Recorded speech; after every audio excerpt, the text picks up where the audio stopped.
Assalamualaikum warahmatullahi wabarakatuh.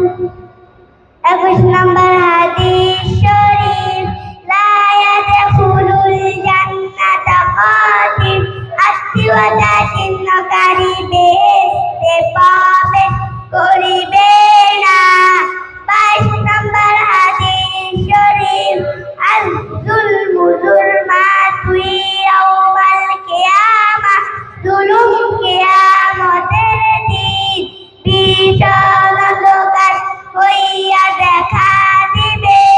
23 নম্বর হাদিস শরীফ, আল-গিনা গিনান নাফসি, প্রকৃত ধনী হইল আত্মার ধনী। 24 নম্বর হাদিস শরীফ, কুল্লু বিদআতিন দালালাহ, প্রত্যেক বিদআত গোমরাহির বাহন।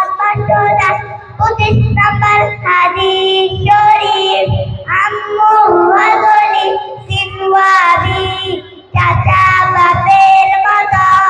26 নম্বর হাদিস শরীফ, আল মুসলিমু আখুল মুসলিম, মুসলমান মুসলমানের